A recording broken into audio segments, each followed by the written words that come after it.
अस्सलाम वालेकुम। मैं doctor Mavi Shaikh maker clinic से आप सबको खुशामदीद। आज जिस न्यू टॉपिक की इंफॉर्मेशन के साथ आए उस टॉपिक का नाम है यूरिक एसिड का बॉडी में ज्यादा हो जाना। अगर यूरिक एसिड आपकी बॉडी में ज्यादा हो जाता है तो कौन से साइन ऑफ सिम्टम्स आते हैं वो इस वीडियो की इंफॉर्मेशन में हम जानेंगे। और होम्योपैथी का क्या रोल प्ले है, उसमें कौन सी मेडिसिन हम यूज कर सकते हैं वो जान।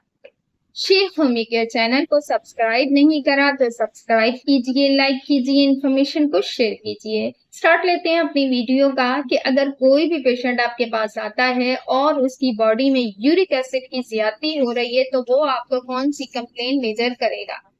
ऐसे पेशेंट ओल्ड एज के होंगे या ऐसे पेशेंट डायबिटिक के शिकार होंगे, हाइपरटेंशन के शिकार होंगे, यानी कि उनका बीपी ज्यादा हाई रहता होगा या कार्डियक का कोई इश्यू होगा या एक्सक्रीटरी सिस्टम में किसी किस्म की ज्यादती का हो जाना या गुर्दों का सही तरीके से या किडनी का प्रॉपरली काम ना करना, मोटापे का शिकार होना, सुस्ती, काहली होना, इस किस्म के सिम्टम्स नॉर्मली आपको मिल सकते हैं।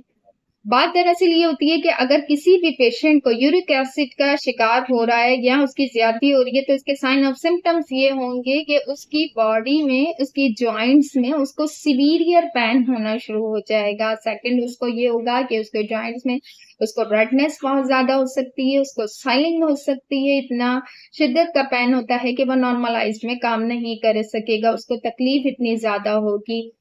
फिर इसके पेशेंट में, जैसे कि मैं आपको बता चुकी हूँ कि रेडनेस हो जाएगी, जॉइंट्स में पेन हो जाएगा, यूरिन का इश्यू हो सकता है, यूरिन का फ्लो सही नहीं होगा या उसमें हीट बहुत होगी, बर्निंग होना शुरू हो जाएगी, खुल के यूरिन पास आउट नहीं होगा और यूरिन के ड्रॉप भी हो सकते हैं, यूटीआई का इश्यू भी हो सकता है। ये फिर दूसरी डिजीज में भी कन्वर्ट हो सकता है। इसमें बात हम इसी तरीके से करेंगे कि अगर किसी भी पेशेंट को ये वाले साइन ऑफ सिम्टम्स आ रहे हैं तो किस वजह से होता है। हमारे जिस्म में ऐसे मादे या ऐसा फुजला होता है जो टॉक्सिटी होती है, जो यूरिन के जरिए ड्रेन आउट हो जाती है। अगर वो बॉडी में स्टोर होना शुरू हो जाए तो यूरिक एसिड की बीमारी होना शुरू हो जाती है।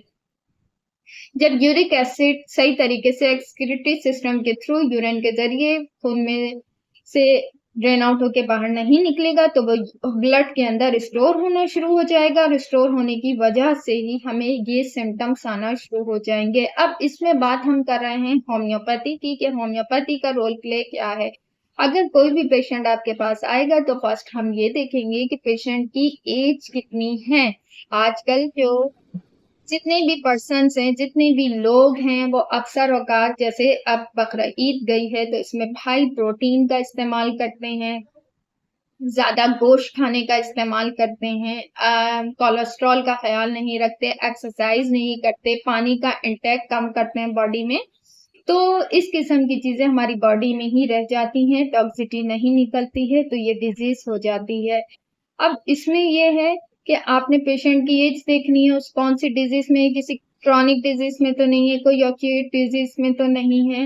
ये तमाम आपने जब अपनी काउंसलिंग करनी है, केस टेकिंग करनी है, हिस्ट्री लेनी है तो आपको पता चल जाएगा। अब इसमें होम्योपैथी की मेडिसिन का कौन सा अच्छा रोल प्ले है, हम पेशेंट को देख लेंगे कि पेशेंट की एज कितनी है, कोई क्रॉनिक डिजीज में नहीं है। इसमें सबसे अच्छी जो मेडिसिन हमारे पास काम करती है वो हम एज पर सिम्टम्स यूज करेंगे। उसमें